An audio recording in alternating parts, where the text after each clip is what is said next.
Hi all, welcome back to Grow Your Food. Today I'm going to show you and give you a few tips. How can we make an effective compost pile? The benefits of homemade compost pile, we know what goes into it, and it is 100% organic. Nothing from outside goes, and so it is completely natural, completely good for our garden, because in our garden whatever we put into the soil is what the plants absorb, and that's what we eat. So there are two main things making compost. One is greens and one is browns. So let's say greens, and when we combine it, there should be at least 60% greens and 40% browns. So what all are the greens?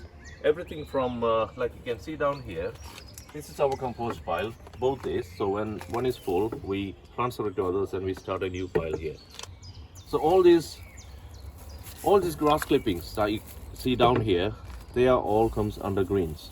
Although we have some twigs and small branches, but it's still greens because it's not dry, so they're all greens.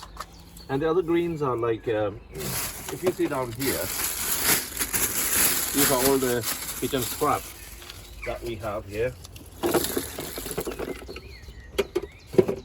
So the banana peels, the eggshells, a good source of calcium, and we got a banana peel, which is a good source of potassium and small amount of nitrogen. Peels, eggshells is always good if you need to crush it.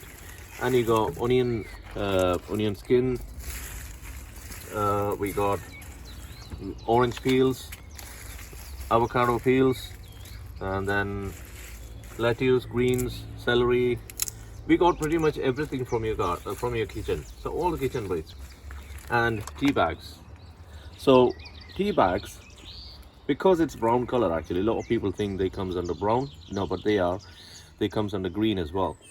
So tea bags or coffee, they all comes under greens. So now what is browns? So browns are everything from your newspapers, cardboards, or your egg cartons. Wood chips.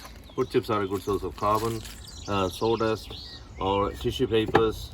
So these are all coming under carbon. So the ratio that I always go for is even browns come under fallen leaves. So if you have dry leaves, when you drive around and see dry leaves being tied up in a bag, just always have it. It's always good to have a good source of dry leaves. You can see here, I can even feel the heat of it, because greens always make the compost pile heat up. And when it's heating, when that process is going on, there will be no microbes or worms inside. But slowly, when the heat starts going down, that's when all the bacteria come in, all the worms come into inside, and then make all your waste back into compost.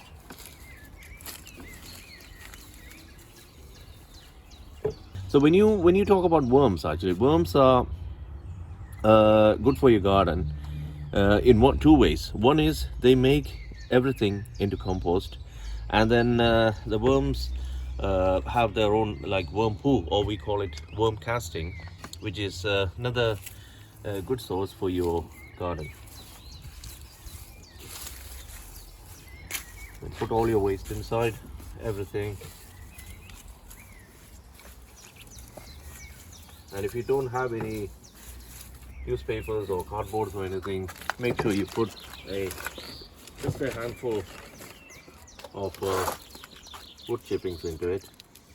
And then if you manage to get any manures, horse manure or pig manure, cow manure, chicken manure, you can always add it into the pile. And again, the manures, when you collect it, it looks like brown, but manures are always comes under the green category. Whereas when you take the horse manure, you can see wood chips and straws inside horse manure, simply because horse bedding is made of straws and wood chippings. So whenever they collect the manure, horse manure, it comes together. So that's a bonus for us because you get greens and browns when you put horse manure in it.